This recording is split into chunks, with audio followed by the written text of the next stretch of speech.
तो विक्रम वन की उड़ान से पूरा देश उत्साहित है और आज यही हमारी विशेष चर्चा का विषय भी है। हमारा आज विशेष का विषय है विक्रम वन, नई उड़ान नया भारत।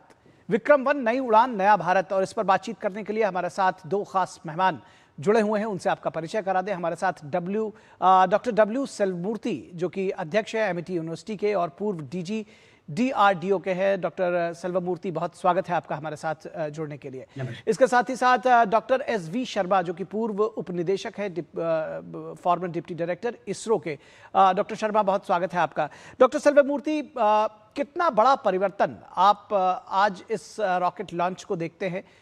जब इसरो किसी ज़माने में लीड करता था, आज इस रॉकेट का लॉन्च, कैसे इसको देखते हैं? कितना बड़ा परिवर्तन मानते हैं, या ये मानते हैं एक पूरा एक नए युग में प्रवेश के तौर पर इसको देख रहे हैं?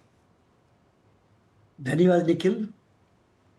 हमारा माननीय प्रधानमंत्री जी नरेंद्र मोदी जी ने देश के लिए एक बहुत बड़ा विजन दिया है, विकसित भारत। विकसित भारत में आत्मनिर्भर भारत एक महत्वपूर्ण स्थान है, सेल्फ रिलायंस इन टेक्नोलॉजीज। आज का इम्पॉर्टेंट माइलस्टोन, इतिहास, most important milestone space sector में आज एक private sector Skyroot Aerospace से ये विक्रम वन मिशन से हमें दिखाया, डेमॉन्स्ट्रेट किया है। प्राइवेट सेक्टर में इतना ताकत है, इसको आगे बढ़ाने के लिए स्पेस पॉलिसी हमारा सरकार ने लाए हैं। ये स्पेस पॉलिसी का बहुत महत्वपूर्ण सक्सेस आज दिखाया। ये स्काई रूट, हमारा CEO है पवन चंद्रा और नागा, ये दोनों बहुत उनके यंग टीम के साथ हमने देखे थे। एवरेज एज है 28 ईयर्स, 28 साल का बच्चे लोग वहाँ काम कर रहे हैं। ये सब मिला के ये नया इतिहास बनाया है, क्योंकि पहले पूरा ISRO launch vehicle, satellite mission, सब कुछ इसरो देख रहा था। अभी उसका पूरा नया पैराडाइम स्पेस सेक्टर में लाए हैं, ये नया स्पेस पॉलिसी से। इसमें क्योंकि हमारा मार्केट इकोनॉमी, स्पेस इकोनॉमी हमारा देश में बहुत फास्ट बढ़ रहा है। अभी 8 बिलियन है और 5-6 साल के अंदर 40 बिलियन बन जाएगा। उसके बाद 100 बिलियन बन जाएगा अभी 15 साल के अंदर। यही है हमारा इंडियन स्पेस इकोनॉमी। और ग्लोबल दुनिया में देखेंगे तो स्पेस इकोनॉमी, हमारा कंट्रीब्यूशन, भारत का कंट्रीब्यूशन सिर्फ 2% है। अभी हमने इसको 10%, 15%, 20% तक लेके आना है, क्योंकि इसके लिए ये मिशन बहुत इम्पोर्टेंट है। प्राइवेट सेक्टर, स्काई रूट आज आए हैं, और भी ज़्यादा स्टार्टअप्स आ रहा है। ये स्टार्टअप बन के अभी यूनिकॉर्न बन गया। ऐसी इंडस्ट्री ग्रो करेगा, और ये मोटिवेशन बच्चे लोग वो देख रहे हैं, स्कूल में पढ़ रहे हैं, यूनिवर्सिटी में पढ़ रहे हैं।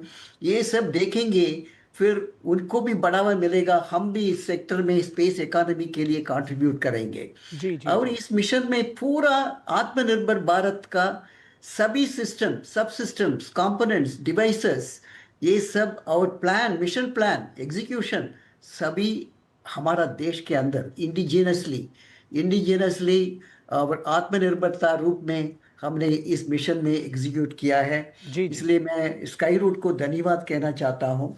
इसमें हमारा एमिटी यूनिवर्सिटी का एक स्टूडेंट भी वहाँ एम्प्लॉयमेंट का हो गया, अभी स्काई रूट में काम कर रहे हैं। उनका नाम है मिस्टर लौकिक देशपांडे। सो वो भी इसमें शामिल है। सो ये गर्व की बात है। हमारा यूनिवर्सिटीज में अभी ह्यूमन रिसोर्स चाहिए, क्योंकि ये इस मिशन के लिए और दूसरा स्टार्टअप्स के लिए, दूसरा मिशंस के लिए, दूसरा प्राइवेट सेक्टर के लिए और इसरो के लिए लोग चाहिए। जी बिल्कुल। और जब हम कहते हैं कि हमारे युवा जुड़े, हमारे युवा विज्ञान की तरफ जाए, वैज्ञानिक एक ओरिएंटेशन हो, उनका सोच हो, तो जैसा कि आपने जिक्र किया अपने विद्यार्थी का, वो चीज़ और ताकत और प्रेरणा और बल देती है हमें एक फर्दर स्टेप तक जाने के लिए। डॉक्टर SV शर्मा, दशकों तक इसरो ने भारत के स्पेस का जो मिशंस थे, या ये कहा जाए स्पेस कार्यक्रम था, उनका नेतृत्व किया। और अब निजी कंपनियां नई लॉन्च व्हीकल बना रही हैं। कैसे इस बदलाव को आप देखते हैं? क्या एक नए युग में प्रवेश किया है या कैसे इसको देखते हैं? एक पैराडाइम शिफ्ट है। आपका क्या आकलन है इसको लेके? नमस्कार निखिल सिंह जी, जी प्रणाम to my other panellist and million viewers of DD News, and we are always proud of DD News. आज भारत के अंतरिक्ष इतिहास में एक नया अध्याय जुड़ा है मेरे हिसाब से, क्योंकि मेरा 40 इयर्स का एक्सपीरियंस में मैं ये बोल रहा हूँ, बहुत जिम्मेदारी के से बोल रहा हूँ। ये आज भारत के अंतरिक्ष इतिहास में एक नया अध्याय खुला है। स्काईरूट एरोस्पेस ये विक्रम लॉन्च ये किया है, वो बहुत बड़ा और बढ़िया साधना होता है, और it's a very big achievement. Primarily, first of all, congratulations on the historic Vikram 1 launch. This is truly milestone for India's space ecosystem, with Skyroot successfully placing payloads into the orbit and India's first privately developed orbital launch vehicle. अब देखिए इसरो का Indian space programme कैसा शुरू हुआ और किस तरह ये बढ़ रहा है। 1962 में उदय हुआ विक्रम साराभाई और पंडित नेहरू एंड होमी बाबा ने 1963 में शुरू हुआ, और 1972 में हमारा आर्यभट्टा का काम शुरू हुआ। 1975 में पहला आर्यभट्टा सैटेलाइट लॉन्च हुआ रशिया से। 3 ही साल में हमने हमारा सैटेलाइट बन के दिखाया, 350 kg सैटेलाइट। ये है we are proving to the world that we can do which nobody has done in the world for the first time, that we have started with Aryabhata. और आगे बढ़ाएंगे। 2008 में हमने चंद्रयान 1 बनाया। चंद्रयान 1 बनाया, इसके पहले 30 इयर्स के पहले ही चंद्रमा में नासा लैंडिंग हुआ था। But we were the first in the country in the world to find that there is a water on the moon. ये हमारा क्षमता है। और उसके आगे 2014 में मार्स ऑर्बिटर मिशन हुआ। 55 लाख किलोमीटर हमने ट्रैवल किया 9 मंथ्स में, और पहले ही बार में हमने सक्सेस करके दिखाया। ये हमारा क्षमता है। और आगे बढ़ाएंगे। और SLV 46 ईयर के पहले हमने SLV 3 लॉन्च किया था। 46 ईयर्स के पहले यही दिन जुलाई 18 बहुत इंपॉर्टेंट डेट होता है इसरो के लिए। और ये तो 35 kg सैटेलाइट था और हमने उड़ान किया था। अब SLV से हमने ASLV किया, PSLV किया और GSLV Mark 3, और फ्रॉम 35 kg पेलोड हमने 18,000 kg पेलोड तक, गगनयान तक हम जराए। ये है किसी देश को हम बहुत गर्व से बोल सकते हैं, we are the people who can do which nobody can do for the first time. This is the strength. ये पहला चरण है। ये देखिए, आपने कंट्रोल रूम देखा होगा। वो कंट्रोल रूम में 1000 प्राइवेट स्काईरूट का इंजीनियर्स और टेक्नीशियंस बैठे हुए थे, आपने देखा होगा। और उसके साथ साथ 500 to 600 engineers, senior engineers of ISRO, and the technicians and technocrats of ISRO, they were working together. This is the beauty. This is not the success of one organization, one Skyroot, not one ISRO.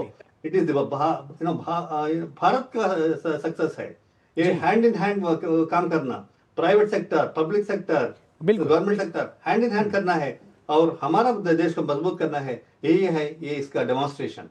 जी जी जी बिल्कुल। और जब हम कहते हैं कि कभी भारत अंतरिक्ष तक पहुंचने की क्षमता विकसित कर रहा था और आज दुनिया को अंतरिक्ष में भेजने की तैयारी कर रहा है, और उसके साथ ही साथ ये जो परिवर्तन है ये सरकार की एक दूरदृष्टि, जो हमारे वैज्ञानिक हैं उनकी उत्कृष्टता, और जो निजी क्षेत्र है उसका परिश्रम, उसकी जो अपनी क्षमता है उसका भी एक जीता जागता उदाहरण है। बहुत शुक्रिया आप दोनों लोगों का।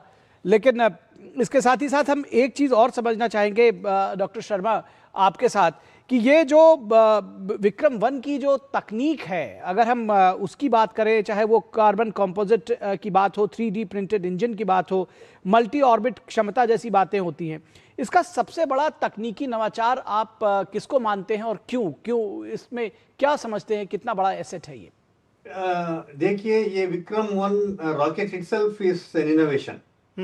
ऐसा नहीं है ये वो कॉपी किया वो करके दे दिया, ऐसा नहीं है जी। ये पूरा ये बच्चों ने 24 to 26 ईयर्स बच्चों ने पूरा डिजाइन से लेके उसको टेस्टिंग, उसको research, development, fabrication, testing, qualification, वो सब भी ये किया है। ये बहुत बड़ा, ये बहुत मुश्किल होता है कि ये ही टेक्निक है, ये यूनिक। ये पूरा ये विक्रम वन का चारों स्टेज बहुत इम्पोर्टेंट है और very innovative way of doing things. Of course the people behind them are really brilliant and जी। very senior level people of ISRO, very experienced level of people. And it's easy to make a rocket, but it is not easy to make a rocket scientist. आपने 10, जी जी 15, जी 20 साल होता है इसी के लिए। पूरा rocket मैं समझता हूँ एक इनोवेशन है और एक नया दिशा दिया है। ये ऐसा नहीं है ये हमारा कंटिन्यूएशन है, ये नया युग है।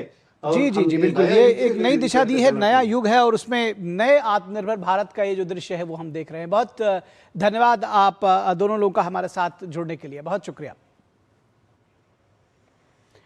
और यहाँ रुकेंगे एक छोटे से ब्रेक के लिए।